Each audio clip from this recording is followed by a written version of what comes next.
As 1928, the communists declared that the racial differences among our people constituted the weakest and most vulnerable point in our social fabric. By constantly probing and straining at this one spot, they calculated that eventually the cloth could be torn apart and that Americans could be divided, weakened, and perhaps even set against each other in open combat.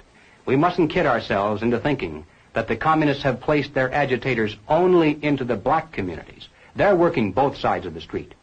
They want hatred, violence, and bloodshed between the races, and they don't care how they get it or whom they use, even children if necessary. Here is a book that I think ought to be in every home library.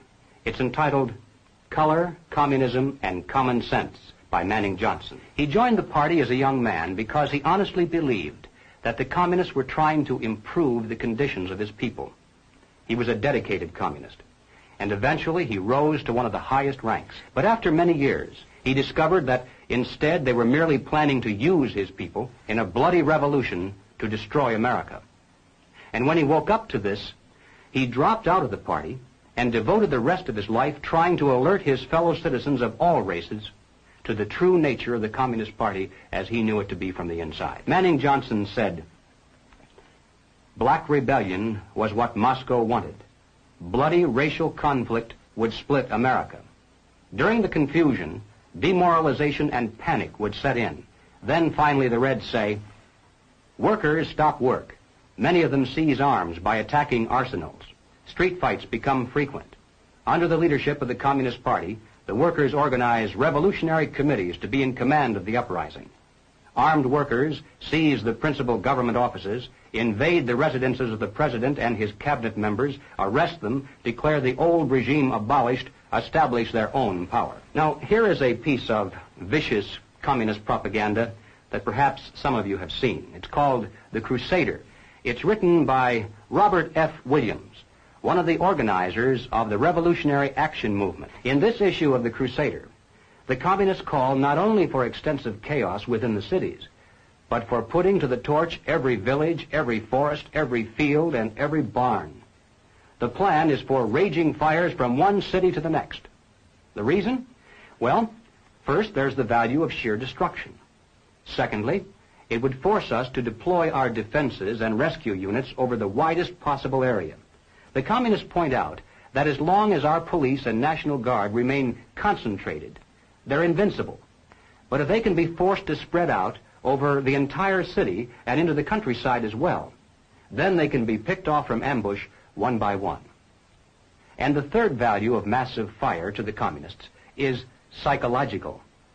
The average American, they say, soft and decadent, when he sees billows of black smoke rising from one horizon to the other, when at night the only light he has to see by is the flickering red from flames leaping into the sky, he'll become paralyzed with fear and panic. He'll run away and hide and do nothing to interfere with the guerrilla bands as they strike at the community's power centers. The Crusader explains how to set up sniper units in crowded metropolitan areas, how to manufacture jumbo Molotov cocktails, the gallon jug size, and how to mix the gasoline with certain ingredients to make it burn like napalm, how to pour gasoline into utility manholes in the streets to set fire to the main telephone cables, how to put sulfur tips from matches into air conditioning units and blow up large buildings, how to ignite gas mains and oil storage tanks. It explains how radio-controlled model airplanes can be used to fly explosive charges over heavily guarded fences into gasoline storage areas or munition stockpiles.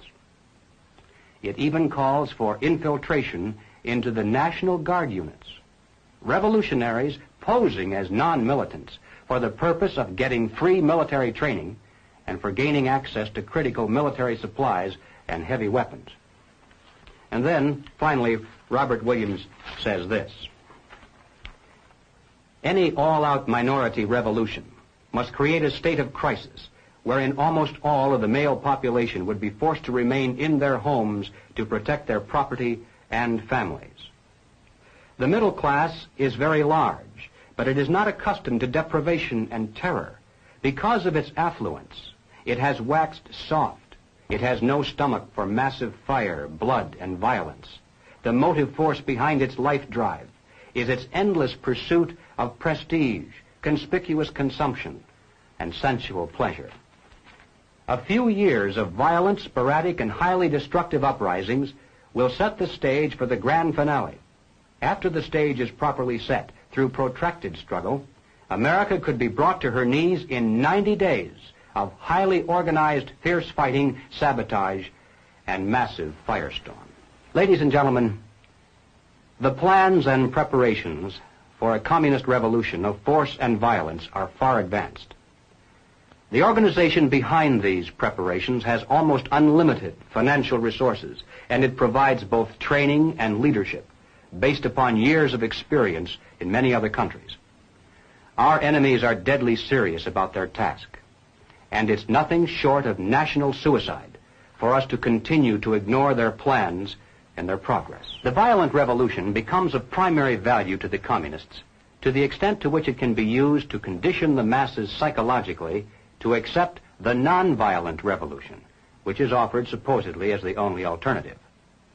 Hoping to avoid further violence and bloodshed, the public is to be pressured into accepting measures that will move the country gradually and legally toward communism, but without calling it that.